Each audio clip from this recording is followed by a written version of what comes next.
Good morning, church. How we doing? Thinking about that. The land of living. Marching to Zion, up to the city of God. I want to see it. Don't you? I was thinking about the Lord Jesus Christ when he walked this earth and his apostles were showing him, Lord, behold what manner of stones be here. And he had to be thinking, that's pretty rough craftsmanship. It's pretty rough, right? He had come from the city of God and certainly looked just as from an architectural and someone who's been in construction their whole life to see something built that's perfect. Looking forward to that. Looking forward to being in the presence of our God and of our Savior. Amen. I'd like you to turn in your Bibles to the book of Jeremiah, chapter number 8 this morning. I'm going to read a few verses from the book of Jeremiah. Of course, you know when you turn to the book of Jeremiah, you understand what's happening in the time and the season of Israel's history in which this was written, a time that was filled with a lot of turmoil, a lot of difficulty, but in the midst of all of the judgment and things that were being foretold against their nation. I mean, I want you to imagine that you lived in the nation of Israel. It'd be like living in the United States, and there's a prophet of God. Like this is how God sent his word among the people in these times. They didn't have the completed scriptures, and God would send and raise up prophets to send his word. And the word that the prophet brought was one of certain destruction for the nation, one of an invading foreign power. And the certainty with which the prophet of God was foretelling these events that were just right over the horizon of invading armies and burning and torture and capture and all the things that he was foretelling them. That's kind of the moment of history in which Jeremiah was writing. He made a lot of people angry. They didn't want to hear that. Don't want to hear it. Did it happen? Absolutely, to every word. It was all fulfilled, just like Jeremiah tried to forewarn them. They didn't want to listen to it. And so this is kind of what's going on in the book of Jeremiah. But in the middle of all of that, there is some assurances that God gives, some promises that he gives for those who will receive his word. I'd like you to stand as we read just a few verses from chapter number 8 this morning. We're going to begin reading in verse number 4. Moreover, thou shalt say unto them, Thus saith the Lord, Shall they fall and not arise? Shall he turn away and not return? Why then is this people of Jerusalem slidden back by a perpetual backsliding? They hold fast deceit. They refuse to return. I hearkened and heard, but they spake not aright. No man repented him of his wickedness, saying, What have I done? Every one turned to his course, as the horse rusheth into the battle. Yea, the stork in the heaven knoweth her appointed times, and the turtle and the crane and the swallow observe the time of their coming. But my people know not the judgment of the Lord. How do ye say, We are wise, and the law of the Lord is with us? Lo, certainly in vain made he it. The pen of the scribes is in vain. The wise men are ashamed. They are dismayed and taken. Lo, they have rejected the word of the Lord, and what wisdom is in them. Heavenly Father, this morning as we gather unto you, we confess first of all that we are needy. Father, we're sinners and we cannot seem to escape our own flesh sometimes. And Father, in spite of those things that are true about us, you have told us things that are true about yourself as well, among which that you are of tender mercies, that you are of goodness, and that you are full of kindnesses towards us. And in your Son, Jesus Christ, you've revealed them to us. We're thankful for that. We're thankful for the hope we have in him, for forgiveness, for eternal life, for fellowship with you in your presence. And Father, as we look forward to those times, we gather this morning as those separated out of the world and looking unto you, our Lord, our Savior, our Deliverer, our Captain, Lord, and all these things. We just pray for your wisdom to be imparted to us this morning by your Spirit. I just pray that as we turn our hearts to your word, that your Spirit might guide our minds and our thoughts, would impart a special blessing to each one this morning who's given a time that you've given them to gather together and to hear the words proclaimed that you've preserved for us that we might know and that we might believe. Father, we pray all these things in Jesus' name and for his glory. Amen. All right. While you're keeping your hand right here in Jeremiah chapter 8, turn real quickly to the book of Acts chapter number 1. I'm going to use something that was spoken by our Lord Jesus Christ in the book of Acts as he was giving some final words of encouragement and instruction to his apostles. Here in the book of Acts, he spoke some things that are important for us to be put in remembrance of, I believe. It says in verse number 4 of chapter 1 in the book of Acts, "And being assembled together with them, commanded them that they should not depart from Jerusalem, but wait for the promise of the Father, which saith he, Ye have heard of me. For John truly baptized with water, but ye shall be baptized with the Holy Ghost not many days hence. When they therefore were come together, they asked of him, saying, Lord, wilt thou at this time restore again the kingdom to Israel? And he said unto them, It is not for you to know the times or the seasons which the Father hath put in his own power." Now with that in mind, I want you to turn back to Jeremiah chapter number 8 and look at verse number 7. "Yea, the stork in heaven knoweth her appointed times, and the turtle and the crane and the swallow observe the time of their coming. But my people know not the judgment of the Lord." All through Scripture we see over and over again that the Lord teaches us about times and about seasons. We get to the book of Acts chapter number 1, and the Lord is sharing something very important in our walk of faith about times and seasons, which is that all of those things God has left in his own power. All through Scripture we see that he's the one who sets the appointments, if you will. He sets the appointments. And he's using nature in the book of Jeremiah, chapter number 8. He's using the things of nature to teach men, which is interesting because we often think that man, we're kind of the crowning achievement of the created world, and we think that we are wiser, if you will, than all the rest of creation, right? I mean, he's here using turtles and birds. So let's put ourselves in perspective. The Lord God is trying to teach his people something. And to do that, he's talking about turtles and he's talking about birds. What do they know and what do they show us that we don't know? You see, all through nature, we see that God's created creatures understand appointed times. We see it observed through creation a lot better than we see it observed through the race of men. As men live out their lives in comparison to the rest of, we see in the Scriptures what? Go to the ant, thou sluggard. What does the ant understand? It understands seasons. It understands time. Understands what's appropriate in this particular season and in this particular time. And here we see that birds and the migratory patterns that are used in Scripture to teach us that birds know in order to survive that they must live according to the seasons.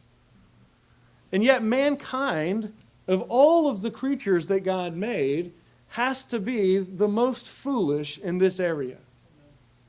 The most foolish in this area. And notice what he's saying here in this chapter. He's saying that this people Israel, right, that they are backslidden. And when he's saying backslidden, he doesn't mean that they've just kind of, started missing church a little, or that they've neglected their prayer life. Or he doesn't just mean that they've let a few things go in their walk with Christ, or that they've become a little more liberal with some of their morals, or that they've necessarily even not been tithing like they ought to have. Certainly all those things became true and were symptomatic of the backsliding, but the backsliding pictured here isn't that of one who's familiar intimately with the truth and just left a few things neglected. He's talking about people that have held fast to deceit. So backslidden in this context doesn't mean that they've let a few things go. It means that they have failed to understand and observe the truth that was delivered to them. God has given mankind a lot of things to teach us so that we might know and believe. And he's picturing his people here that they are backslidden in this sense. They hold fast deceit and they refuse to return. They refuse to return. It's interesting to me as I discuss with a lot of people the things that are going on. A lot of people want to talk about what's going on in our nation and the things that are happening in the world. And many people have a lot of recipes that they believe would fix the nation and the world. Some people are more interested in local politics, the things of the county or the city. Some people are more interested in the church, right? Talk about the church, what's wrong with the churches today. All the things that are wrong with the churches, and we can hypothesize and we can discuss. But if you get down to brass tacks and say, what do you need to do? What do you need to yield to God that you've been rebellious and stiff-necked about? It's quite a take-back, right? Well, hold on. What do you mean? Me? I mean, I thought the Word of God was so that I could look at everybody else and show them how they don't measure up. Right? No. Do justly, love mercy, walk humbly with thy God. So it gets really easy to apply the Scriptures to everyone else. But he's talking about here about people that are refusing to turn to him, refusing to turn unto God. And he says, I hearkened and heard. In other words, listening to all the things that are being spoken, but they're not speaking right. No man repented him of his wickedness. You know, I don't imagine at this season of time it would have been difficult to get people collectively to agree that things in the nation weren't going well. But no one was interested in repenting of his wickedness, in repenting and confessing his sin. You know, getting really intimate with God personally and confessing. You know, this is something that's important for us in our walk with Christ, is to spend time confessing our sin. You want to walk humbly with your God? That's a good way to start. Confess your sinner. Confess the things that you've done, that you've transgressed against a holy God. Whether it's your attitude or whether it's anybody overstep the line from time to time? I mean, acting like something else that's not yours, like you ought to be in charge of it. And we step over the line and how many times to a holy and righteous God do we offend? It has to be pretty regular.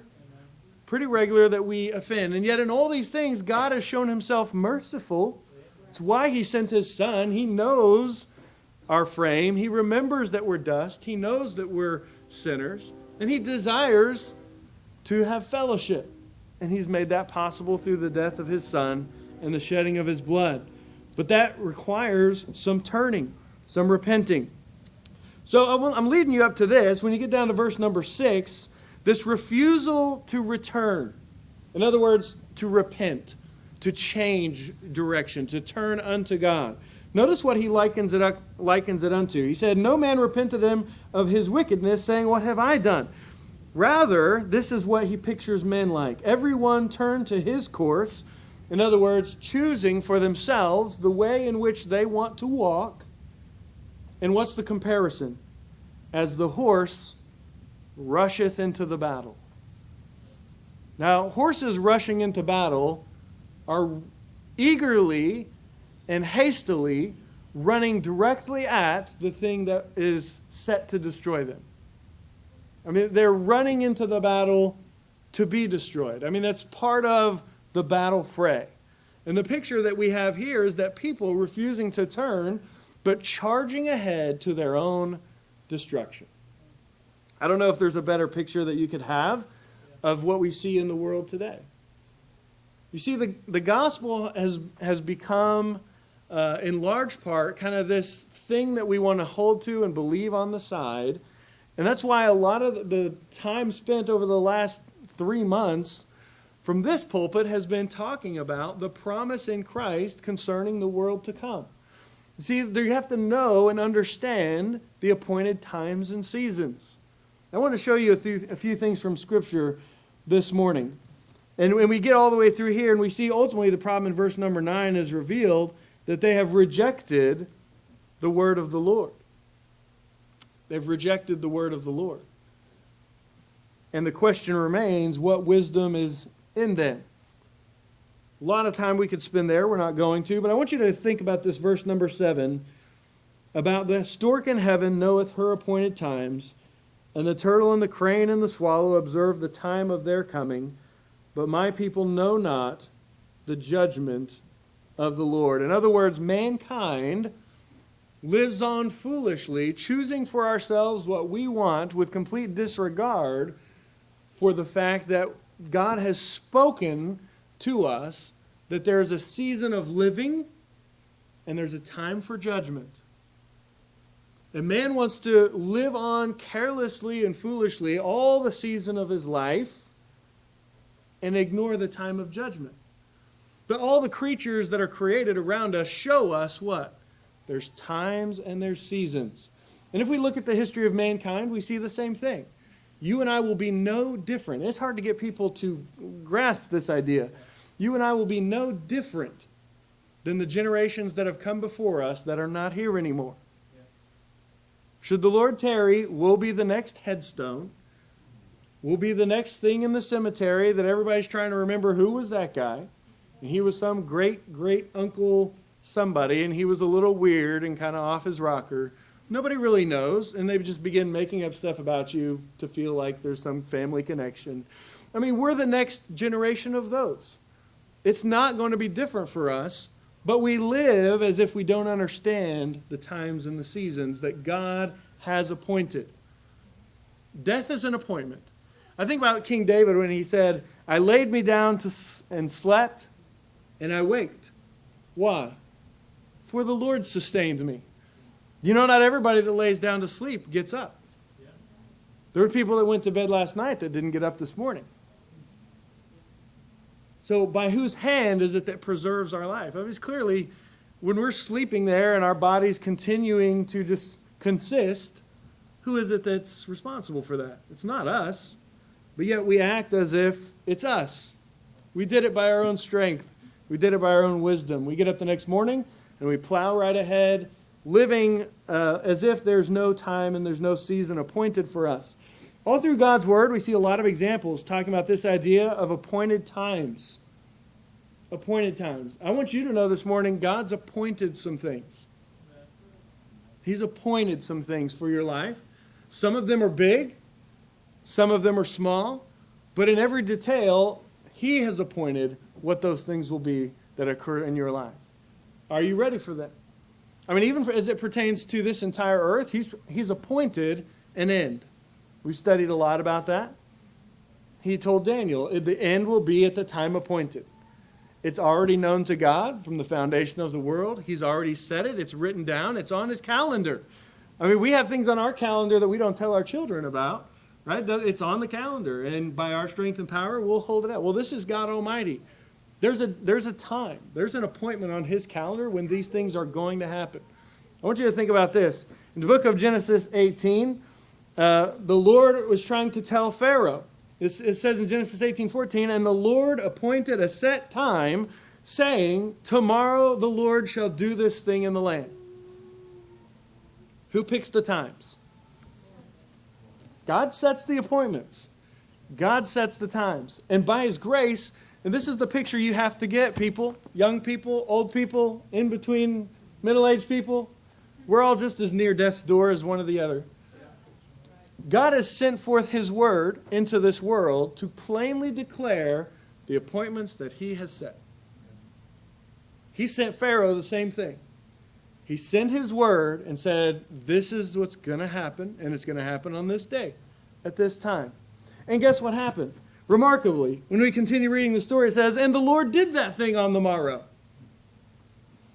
Surprise of surprises, when God's word says this is going to happen, it's by appointment and divine decree, guess what we find? In every case, and without exception, it happens. Just like God said. Amazing. You can know the future. Do you hear God's word? You can know the future. You can know it more certainly than anything else you can know in your life. There's things I know about the future of my life and this planet and mankind in general that I know with far more certainty than I know what I'm going to do later today.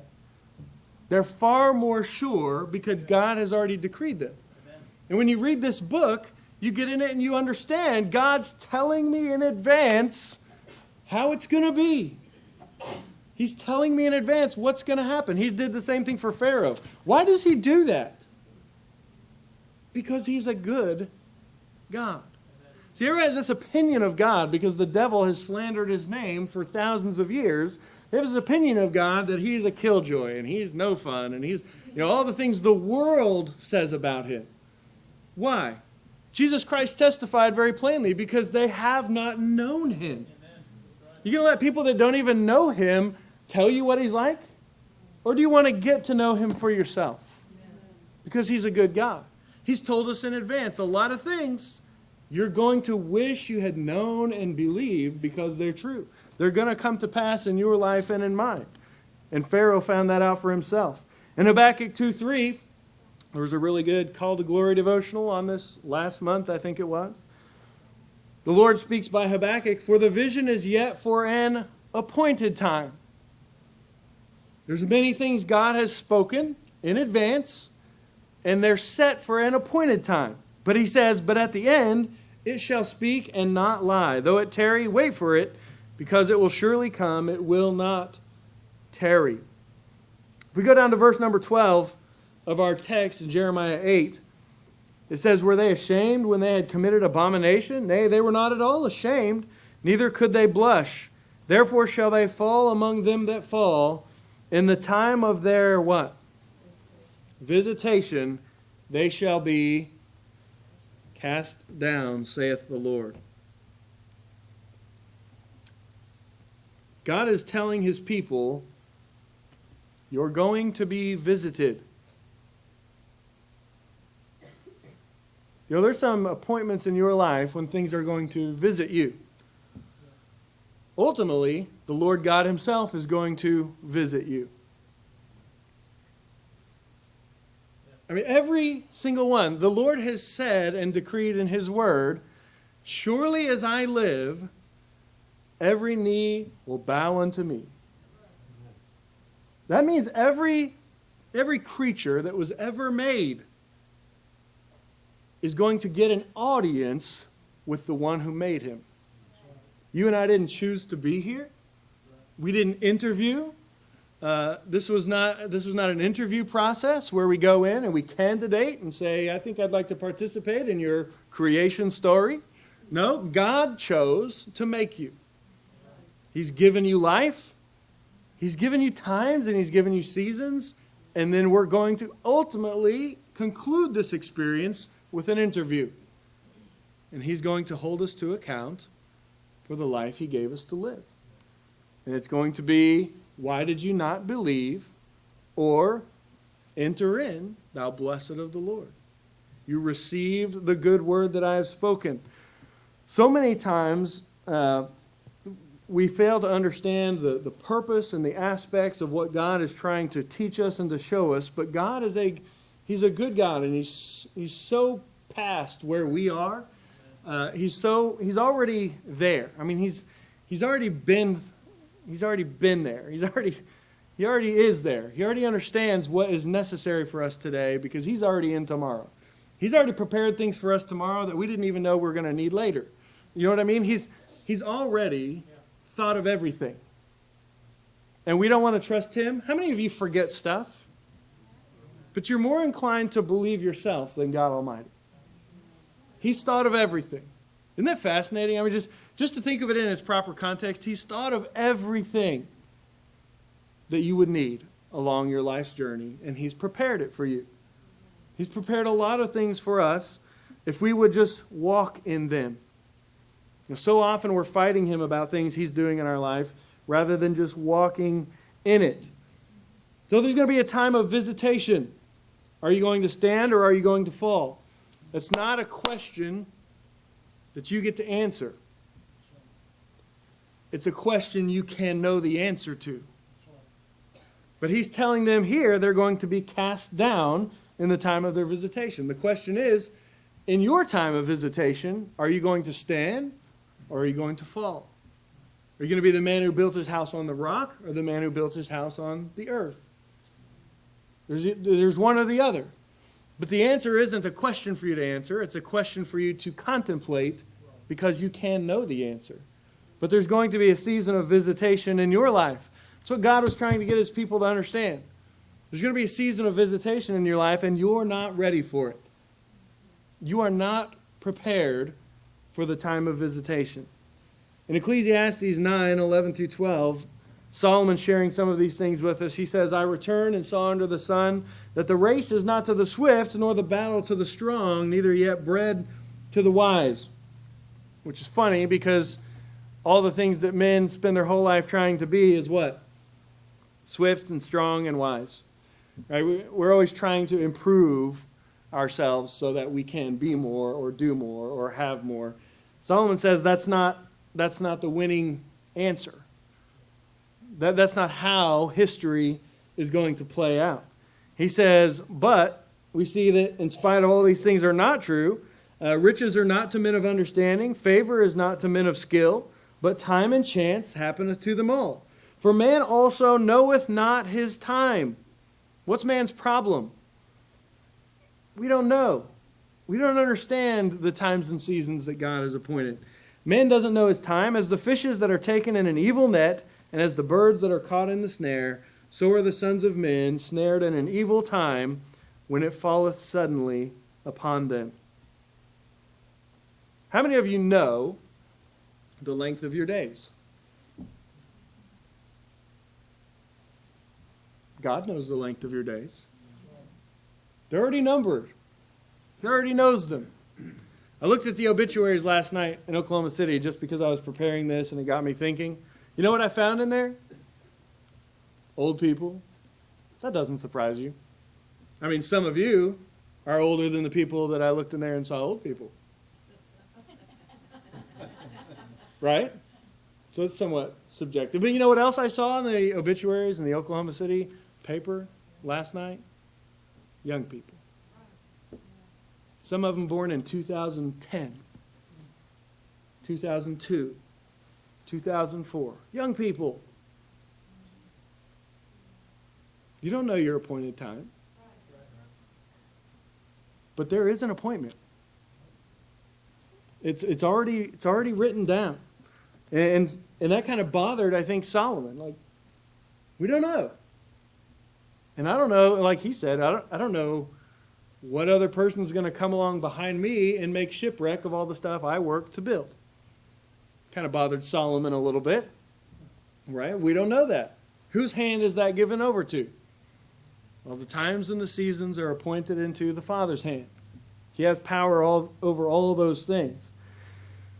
I want you to think about this. We have this shared with us in Hebrews 2:3. It says, how shall we escape if we neglect so great salvation? How shall we escape? See, all the other things are already appointed. God has appointed unto men what? Once to die. After this, he has appointed the judgment. So these are appointments that we must keep. He's also appointed a way. He's appointed a man, Christ Jesus, who should be intercessor between God and man. He's appointed a means, which is the blood of Jesus Christ, by which his blood can cleanse us from our sin. He's appointed all of these things. So if you just made a list of all the things that God has appointed, he's appointed quite a few things. We don't have control over many of those things. What's our part in that? To believe. That's it. To believe. To believe in what he's done. So many things in our life would be better if we would just believe. We would just believe the things are true that he has appointed. Paul asking a question, how are we going to escape? Tell me. Tell me, wise person. Tell me, young person with all the answers. Tell me, old rebellious person that doesn't want to hear the word of God. Give me an answer. You don't know. You don't know what lies beyond the grave. You have no idea what waits for you after this life and the things of this life pass. There is no answer. You know, I also Googled last night, end of life care, or how to prepare for the end of your life. You know what I got? A lot of stupid stuff. All this stuff from Pfizer and all the drug companies and all of the hospice care people, that's what you get. How to prepare for the end of your life. It's all man's wisdom, and it's all worthless. I didn't get one result from Google. It's supposed to know so much. I didn't get one result that told me the way to prepare for the end of my life. Stupid. It's foolishness. It's all man's wisdom. But that's not preparation for the end of my life. That's preparation for everyone else when I'm gone. That's different. Google's supposed to know so much. All the things I'm supposed to do so that they'll have an easy time of it when I'm gone. That's not helpful. What about me? What about my soul? No man careth for my soul. Amen? They don't care about your soul. They just want to make sure you don't leave a mess for them. Well, that's fine. I mean, that's a good thing to do. But it's not helpful to help me prepare for the end of my life. There's a time and a season. I'm living through a season of my life, but that's going to end, and I'm going to be confronted with the reality of what God has spoken to be true, which is death for this body. And I need to be prepared for that season. Look at everything else in nature. How much work goes into preparing, using the times and the seasons to prepare, right? It's all around us, and it's every day, and we largely let it go unnoticed because we're busy looking at our stuff and doing our stuff. You think about even salmon, right? The salmon, the way they live their lives. They know their appointed times. When it's time, they return to the place they were born to make life possible for the next generation. And they know when going there. I mean, that's what they do. It's how God created them to be. But in that, we see some wisdom. And you and I are going to our death just as certainly as that fish. And you're not going to avoid it or miss the appointment. It's decreed, and it's going to happen. The more you study God's Word, you will see. And now you can ignore it and come up with your own answers. It's difficult to arrive at truth that way. But you will see over and over in God's Word what? He said this was going to be. You read on a little later. What happened? Exactly what He said. You read this was going to be. You go a little later. What do you find? It was. Every time God said it, and you can follow it up with, and it was so. So we see this over and over, and Paul rightly persuades us to consider the reality that there is no escape if we ignore the testimony of Christ. How do we know there's no escape?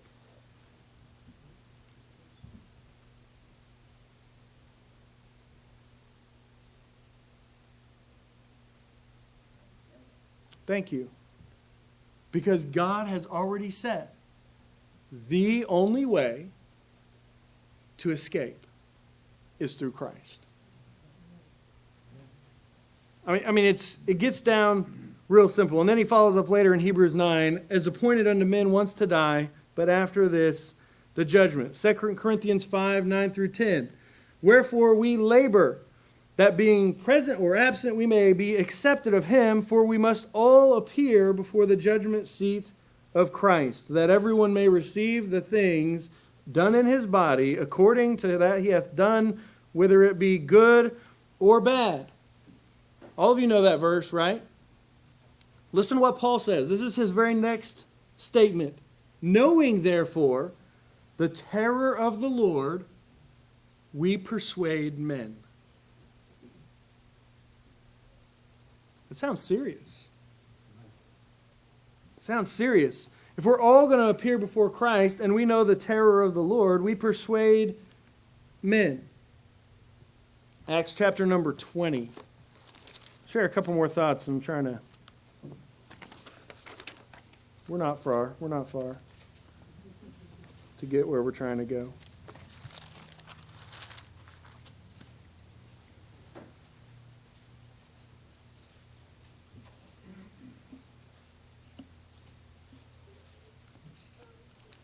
In Acts chapter number 20, Paul is discussing with the elders at the church of Ephesus, and he's trying to encourage them and to admonish them because he knew some things that were going to come to pass after his departure. And so he's trying to share this with them that they might be prepared. It's kind of like what Jesus Christ said, that these things are spoken, that when it comes to pass, ye may believe. Right? There's a lot of things that he's spoken. We see it come to pass. And here, and he's encouraging these saints, we read in verse number 25, "And now behold, I know that ye all, among whom I have gone preaching the kingdom of God, shall see my face no more. Wherefore, I take you to record this day, that I am pure from the blood of all men. For I have not shunned to declare unto you all the counsel of God. Take heed therefore unto yourselves, and to all the flock, over the which the Holy Ghost hath made you overseers, to feed the church of God, which he hath purchased with his own blood. For I know this, after my departing shall grievous wolves enter in among you, not sparing the flock. Also of your own selves shall men arise, speaking perverse things, to draw away disciples after them. Therefore, watch, and remember that by the space of 3 years I ceased not to," what? "Warn every one night and day with tears." What was Paul's ministry? Warning men. See, men are not like the rest of God's creation. They do not have the wisdom to perceive the times and the seasons. They don't see what's coming ahead. And so we're living foolishly in each moment of life with complete disregard for what's right in front of us. The next season, the next appointment that is coming our way, that God's already declared is a reality for us.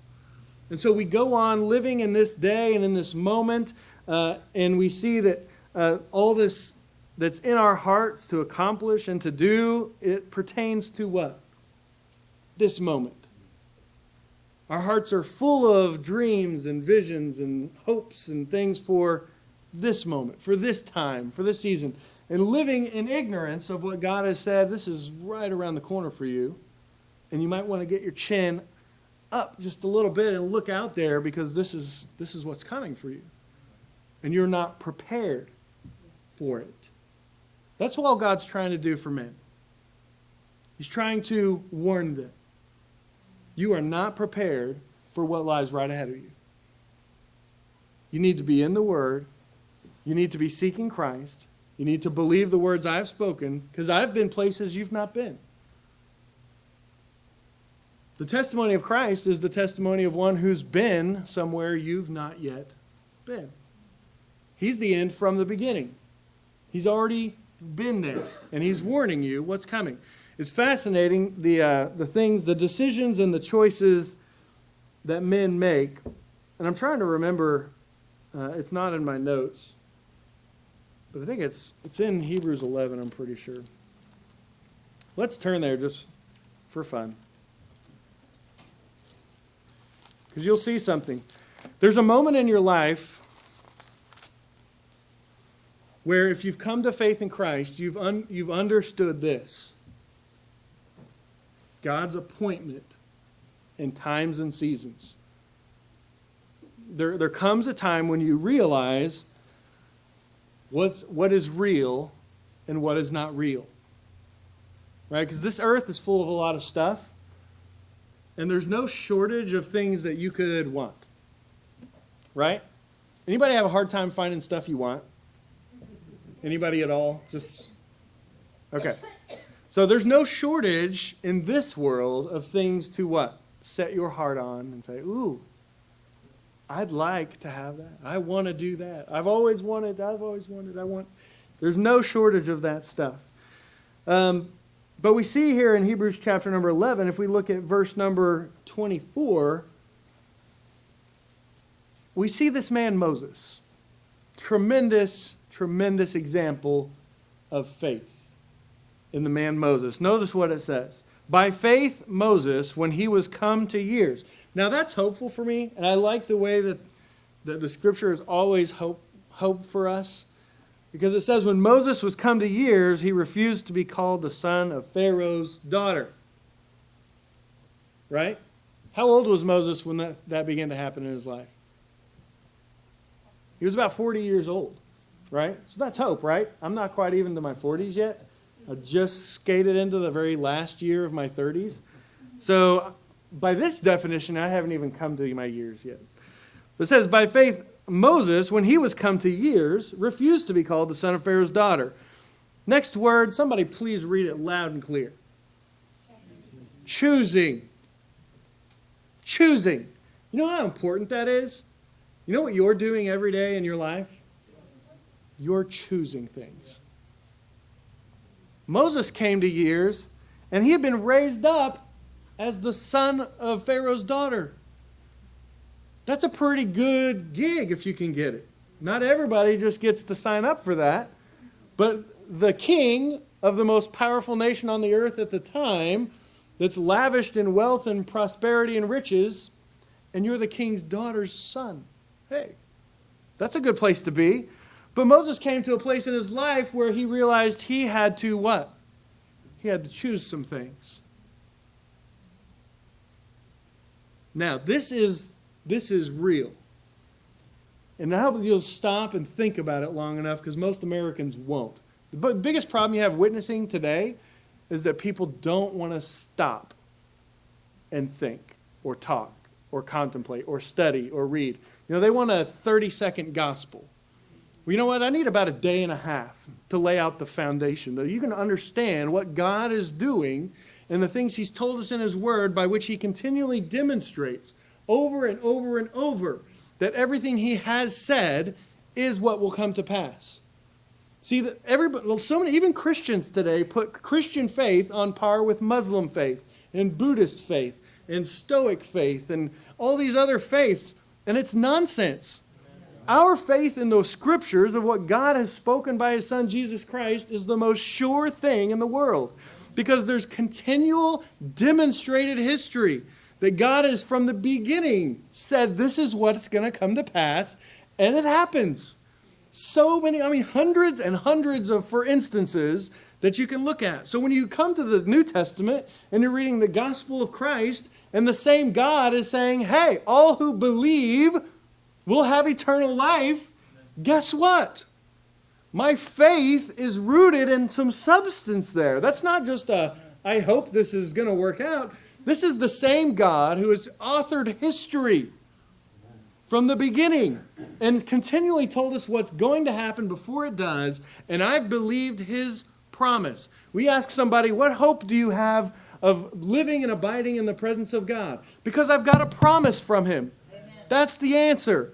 He's given me his word of promise, and I've believed it. That I put my faith in the word he spoke by his son Jesus Christ, that if we come to him and believe in what he said, which is what? You're a sinner. You can't do anything good. But my son, Jesus Christ, who was God in the flesh, came to die so that he could pay for your sin. And he's coming back as a reigning king. And that all those who believe will be granted the gift of eternal life, not on the merits of behavior, but because of my mercy and my desire to glorify my name, and because of my love for my creation. Amen. You know, the truth is so much better than what the world has to offer. If you could just get people to slow down a little, you could show them the truth. It's so much better. The life that I now live in the flesh, I wouldn't trade for another life. And let alone all the promises of the world to come.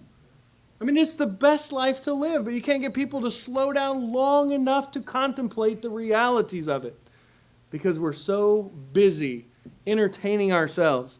And that's why the Lord in Jeremiah tells his people, they were like horses rushing into the battle, right? To their own destruction. They will not be turned from their way.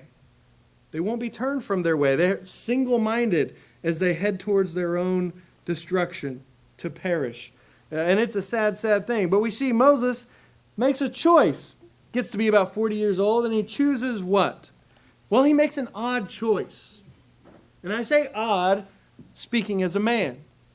It's not odd to those who are of faith. It makes perfect sense. He believed the word of God. You know, the Hebrews were living at this time. They were living at this time in the land of Egypt with a promise of deliverance that was soon to come to pass. The promise of God to Abraham about 400 years to the time of deliverance was not lost on this people. They were continuing to pass down that promise and living in the hope of it. And they expected at this season of time that the Lord would raise up deliverance for them. That was the promise Abraham had received. So God always has had a promise for his people to live in hope of. That yes, it's hard right now. Yes, things are difficult right now. Yes, you're encompassed with infirmity and the sin of your flesh, and you've got to fight off these evil desires, and you've got to fight off a worldly system that's trying to pull you in, and you've got to fight off all the different fiery darts that the devil throws your way, and you've got to fight off the world trying to come in and destroy your family and destroy your marriage and destroy everything that's of value and of meaning. Yes, you have to fight off all that stuff, but there's a promise out there that God has left us, and all of his people who are his sheep and hear his voice know of the truth of this promise, and we live in hope of that. Living in expectance of God fulfilling his word. That promise was not lost on Moses, and he comes of years, and he makes this choice to suffer affliction. That was the choice he made. He said, I would rather suffer affliction with the people of God. This is the same attitude that we see in King David. Right? See, I'd rather be a doorkeeper in the house of God. I'd rather do that than to dwell in the tents of the wicked where I have all the things that I want in this life. If I can have God in my life, if I can have intimacy with him and know more of him and be close to him, then I have everything that my heart desires. He says, this is the choice Moses made. I'd rather suffer affliction with the people of God than to enjoy the pleasures of sin. Why? There has to be a why, people. There has to be a reason why Moses, who's living in the king's palace, would make a choice to suffer affliction now. And there was, and it's because the pleasures of sin only last for a season. That's called faith because God's word has spoken it from ages past that there's a world coming wherein dwelleth righteousness, and he's going to destroy everything that this current age is built on. And he's going to set up an age and a world that's not like this one, where death reigns and evil reigns and hatred wins and all the things that we have to live with today. It won't be like that. It's going to be built on the things of righteousness and of peace and of joy in the Holy Ghost. That's what we're living for. That's why we're pilgrims here now in this season of time.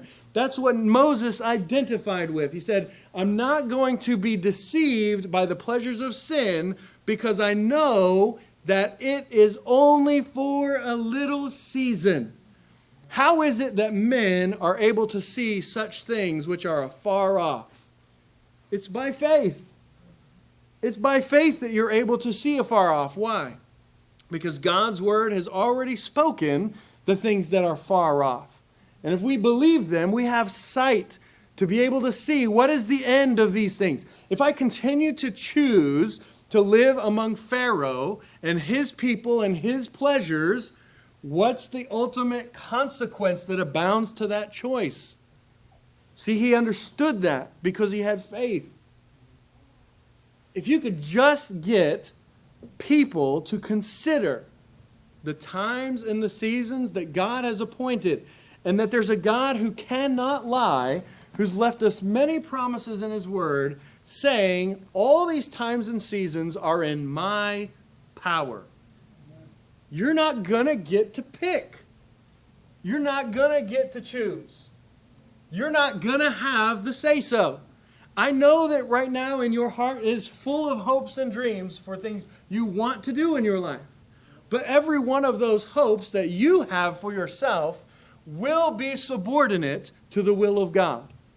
Because he will demonstrate sovereignty over all things, including your little will. There's a lot of things that we dream and want, and in our youth especially, But as we mature and grow, we realize that there's many things that we have held for ourselves that are foolishness, and God desires us to walk in His ways that are wise. Because there's more to life than this little season. And I'm promising to every one of you, by the power of God's Holy Ghost and on the promise of His Word, whatever enjoyment and satisfaction you acquire for yourself in this little slice of time is going to be completely immaterial in the world to come. You're either going to have made it and survived like the storks who have to go south because it's the season to do that. And we understand that this season of our life is a time for faith and believing. And so we can be in Christ and we can survive and we can also continue on our existence. Or you're going to have not believed it and all those faint memories. What was the only comfort that the man that was burning in hell that Jesus Christ spoke of? Abraham tells him, remember the good things you had in your life. That's all you get. Trying to hold on to some faint, distant memory of some good things that God gave you in your life that you were unthankful for because you were living in rebellion and disobedience to His Word and didn't care about His broader plan and what He was doing. You're just going to get yours. And guess what? You got your way. You got your way and you have it.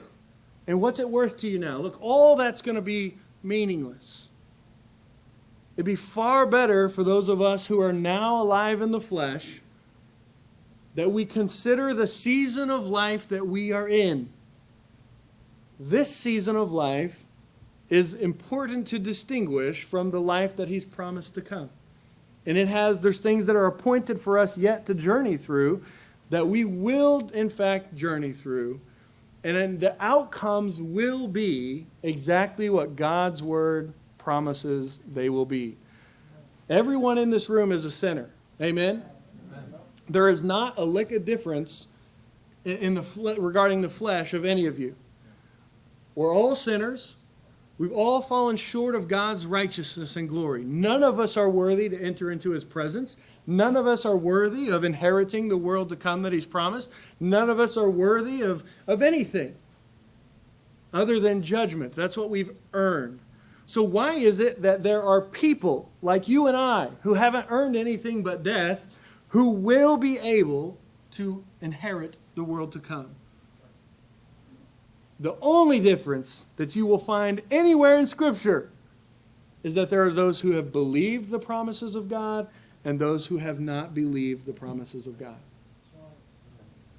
That's the difference. Those who live in hope and expectation of, I want to see Him fulfill His Word, and those who are clinging to the idea that I hope His Word's not true. There's a big difference there. Many people clinging to their own ideas saying, I hope God's Word's not true. I hope all that stuff's just made up. I hope all that, but there's far too much history. Why is it that God has ordained that in this season of history, that there would be no visible testimony in the earth? He's a good and He's a righteous God. At every period of history preceding this age of history, He had done visible, powerful, mighty acts in the earth as a testimony to His name and to authenticate His work and His will. Why for 2,000 years has there not been any visible work and testimony? Because He's already proven His word. Ball's in your court. Ball's in your court. He's already proven it. Everything He ever said. You can go back at this point in history, if you desire to know, you can go back and you can examine all the things that He told. You know what they're continuing to find as they uncover archaeology and as they do? Guess what they're continuing to find? Oh, this was true. Oh, this was true. Oh, we didn't even know that, but the Bible said, oh, this is true. They're continuing to authenticate and validate everything that this book says, as if we needed that. I love it when you watch a documentary and they say, if we could find this, then this would actually prove that the Bible's true. No, the Bible's already true. I mean, that's neat. It does nothing for my faith.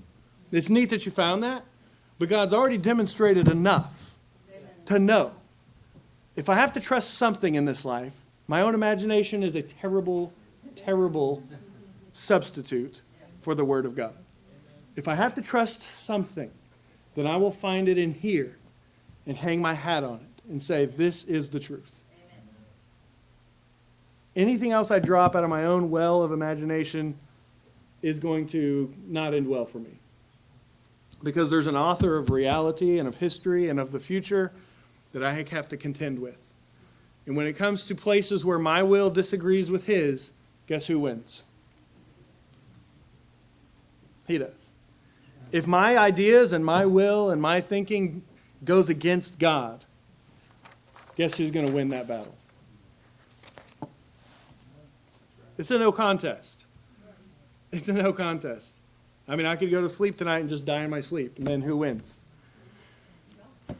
He's still living. He's still going. I'm dead. So I didn't win. Right? So that's the foolishness of man's will, and yet our arrogance and our pride. You know, we get all puffed up and think we're really going to do something. And then we're lying there rotting in the grave. Stupid, you know? I don't know what else to call it. It's what the Bible calls foolishness.